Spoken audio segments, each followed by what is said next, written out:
some of the Chelsea fans were singing to Bukayo, "You let your country down." Now, if they're singing that is disappointing, because that means then, after what him and Jadon and Marcus went through, for Chelsea fans to sing that, I know about tribalism and rivalry, for them to sing that means that you do not care that the man was racially abused for that. And that is disgusting and a disgrace. And they're saying that because Bukayo never let his country down, they've let their club down.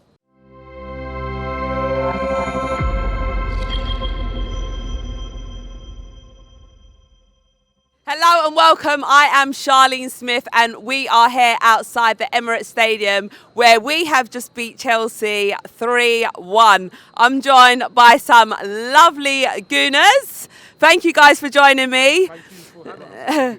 All right. Our pleasure, Charlene. Our pleasure. All right, lead judges. Keep me warm in a cold May night. Hopefully with my good positive energy. No, without a doubt. Yeah, without a doubt. Right, back to today's game. 3 important points in the bag. Let's start with the starting 11. When you saw that starting 11, what did you make of it? Yeah, look, listen, I said before that I needed to see changes. I see the changes. If I'll be honest, I weren't happy with the Martinelli one. I thought that was a little bit harsh, but listen, proved to be right. It was a good performance in the first half.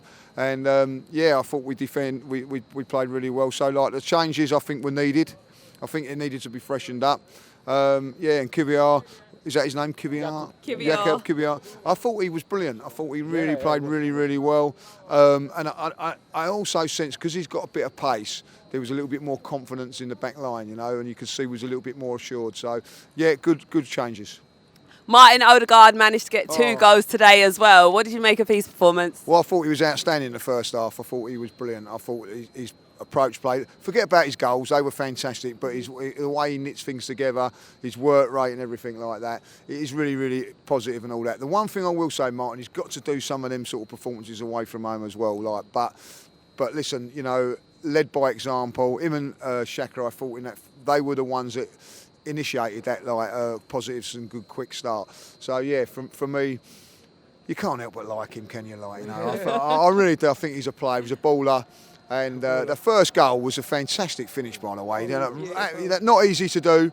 And then the second one as well, you know what I mean? The ball coming across you made it look easy. So fantastic. Yeah, absolutely. Albert as well. What did you make of our first half performance? How did we start the game? You know what, for once we started well, and it was important, especially after the last 3 games. You don't win games of football, the confidence disappears. And you have seen that in the team and probably in the fan base as well, but very pleased. Dominated possession.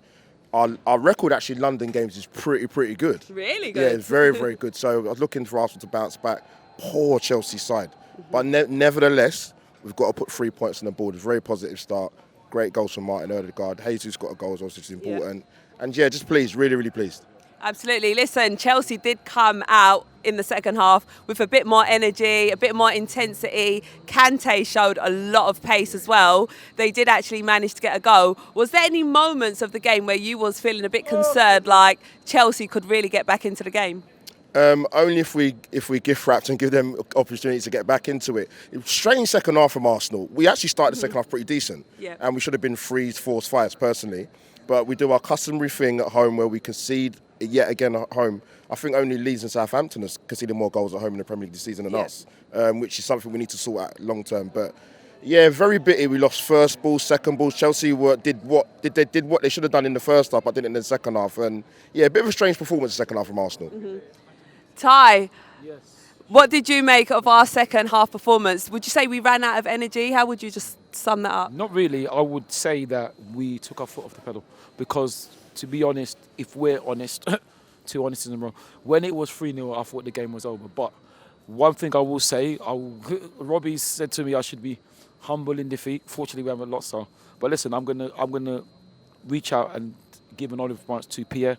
I still respect him. I'm disappointed he went to Chelsea, but I can't diss him for what he's done. And I have to say, I don't want to make this all about Chelsea. I don't know why is Frank Lampard humiliating Pierre. He hasn't played for months. If you're going to play him the whole game. Why are you taking him off at half time? I don't know what Lampard thought was going to happen, because I think he thought because it's his former team, he's going to come and score. No disrespect to Pierre, but that's never going to happen. But the man hasn't played for months. So why are you starting him? And you start him the whole game. You don't humiliate him. Listen, Pierre is no longer our player. That's cool. But I do not want to see the man humiliated. And I think he was humiliated today. And I don't think that's a very nice thing to do. But back to your question. Thank you. Just sorry, while we are on that subject, what did you make of Aubameyang's performance in the first half before he was subbed? Listen, the man, to be fair, didn't do anything. He didn't get no service. He didn't have a chance. The man hasn't played for months. So like I said, I do not know what Lampard is. Is he expecting Pierre to turn into Superman and score a hat-trick? That's never going to happen because the man hasn't played. He's thinking that we haven't got our best defender along with Gabriel and William. But we've only lost one game against Man City. Nobody has won there except Man City. And nobody's won there because Sporting beat us on penalties. So I didn't know what expected. That to me is humiliation.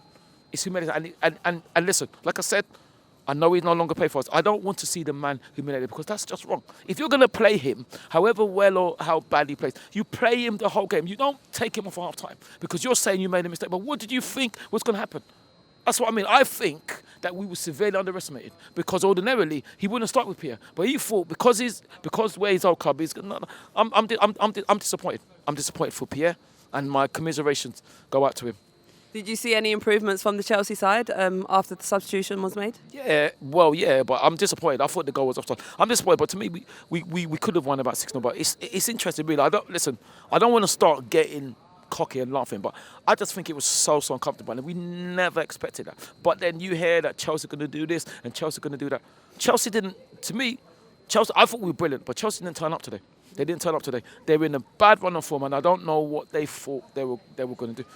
I think it's interesting because, listen, there's a lot of things I could say, but I think the Chelsea, I know they're doing bad, and it's not all of them, but I think they are a bit misguided is the nice up point, because they were singing Jorginho's won more than you. If he's talking about the trophies we won, I'm sorry. That's what was Destiny's Child. No.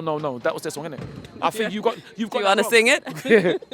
I said no, because Jorginho hasn't. I don't know what they're talking about, but once it was 3-0, he suddenly changed from the game to other songs that were not nice. And once again, some of the Chelsea fans were singing to Bukayo, "You let your country down." Now, if they're singing that is disappointing, because that means then after what him and Jadon and Marcus went through, for Chelsea fans to sing that, I know about tribalism and rivalry, for them to sing that means that you do not care that the man was racially abused for that. And that is disgusting and a disgrace. And they're saying that Bukayo never let his country down. They've let their club down.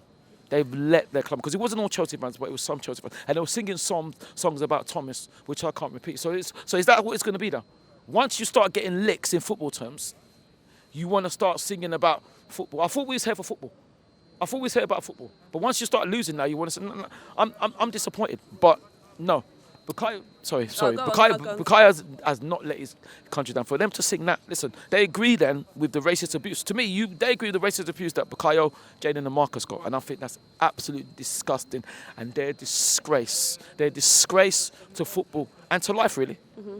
Which, we definitely don't agree with. But just sort of bringing it back to Arsenal now.